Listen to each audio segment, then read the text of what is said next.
Meron ako 212 months. Dahil 5 buwan ang walang patrabaho kay Mang Jerry bilang tile setter, wala rin siyang pambili ng maintenance sa alta presyon na 1 hanggang 2 piso kada buwan din. Ngayon, ang prices ng commodities natin, pataas ng pataas ang pagkain. Pero ang salary natin sa amin, hindi naman kami regular.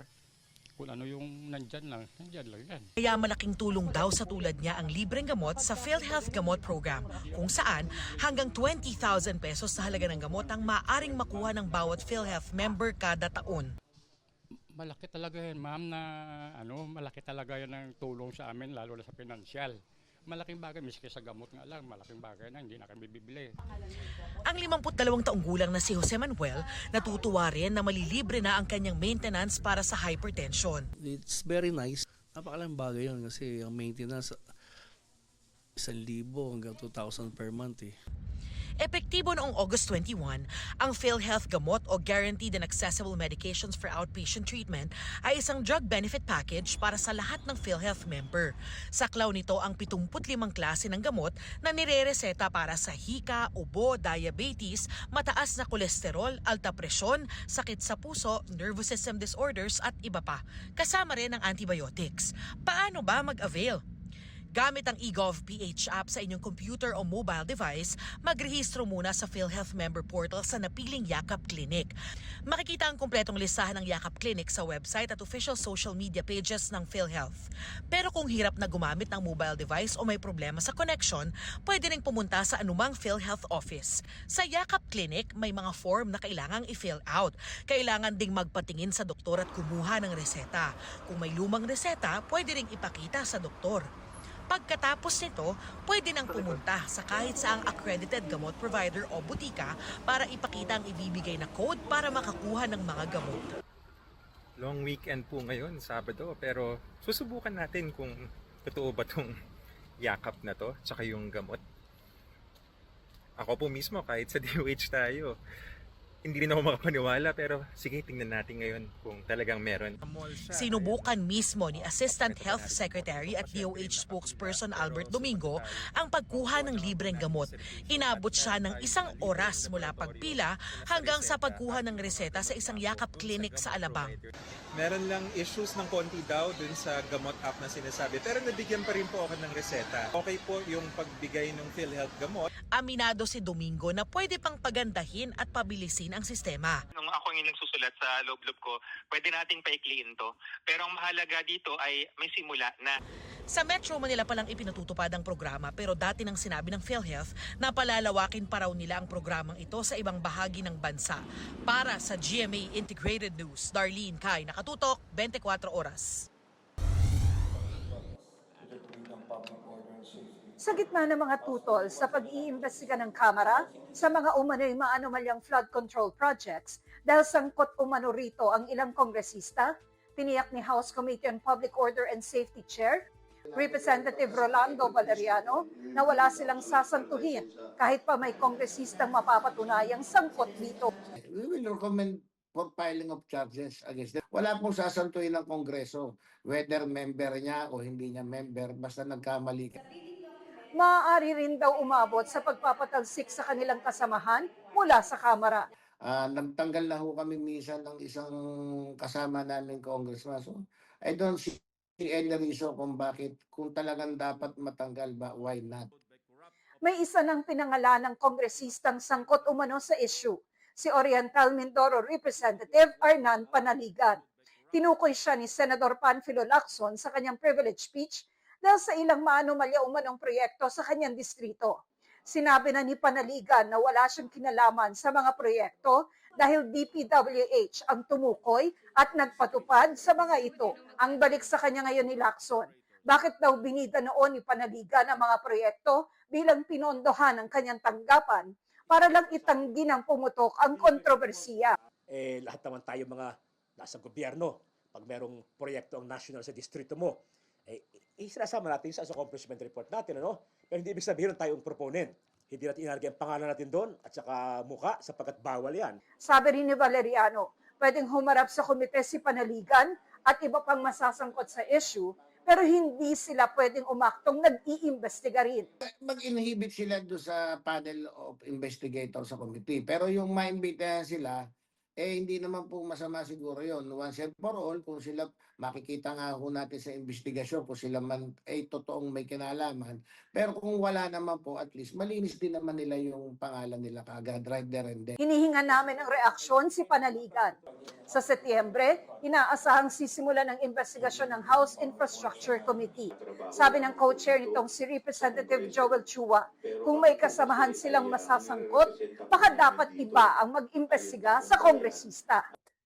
Kung may malilink o may madadawit, no, na mga kasama namin, siguro mas maganda kung mag-recuse kami. Pero para kay House Minority Leader Representative Antonio Tino, hindi dapat pigilan ang investigasyon ng Kamara. Publiko in the end ang huhusga kung talaga bang maayos at mahusay na ginagawa ang trabaho nito. Wala namang nagsasabi na dapat itigil ng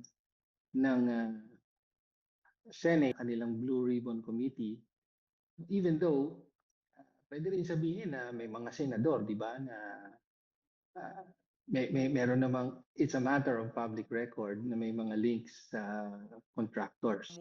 Dagdag ni Chua, ang habol din nila ang mga tiwaling kontratista. Ma-identify muna natin kung ano yung mga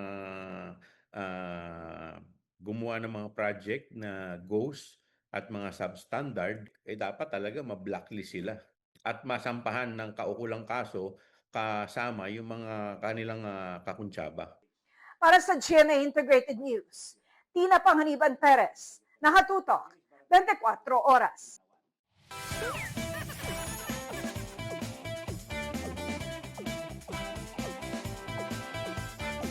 Sariwa pa sa alaala ni Marlene Lacerna nang tamaan siya ng ligaw na bala bago magpasko noong 1999 habang nasa boarding house sa Maynila. Tumama sa mata pero hindi nagdirekta, kumbaga umano sa dingding, tapos na-shoot sa akin yung bala. Humingi siya ng tulong sa kanyang kaibigan na agad nagtakbo sa kanya sa ospital.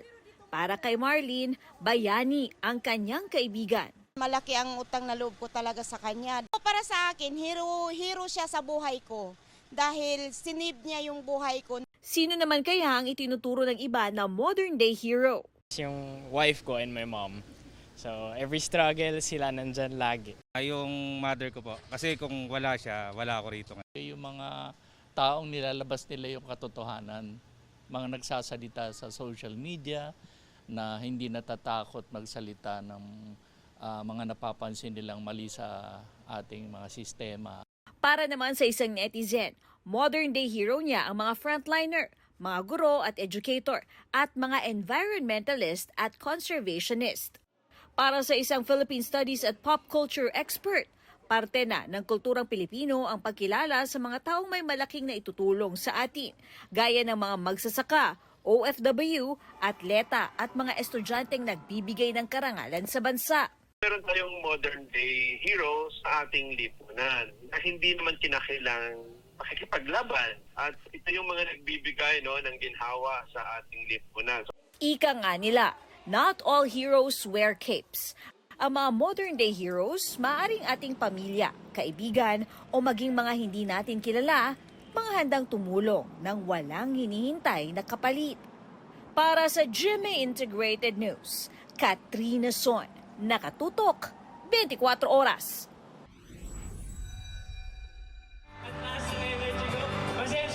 Sunod-sunod ang projects ni Nation's son Will Ashley mula sa movies, TV shows at endorsements. Makakasama niya ang PBB housemates na sina Dustin Yu at Bianca De Vera sa film na Love You So Bad under GMA Pictures, Star Cinema at Regal Films. Mapapanood din soon si Will sa isang episode ng Daig Kayo ng Lola Ko na ipalalabas sa September.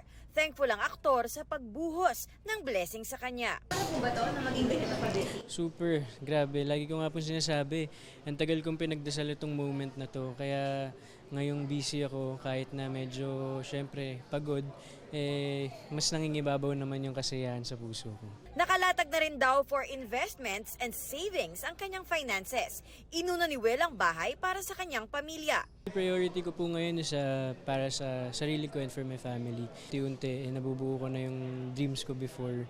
Ngayon po may mga plano na rin kami ng mom ko kung ano yung mga gagawin po namin. But at the same time, syempre, gusto ko rin po i-make sure na yung money ko makakasave din po ako ng tama.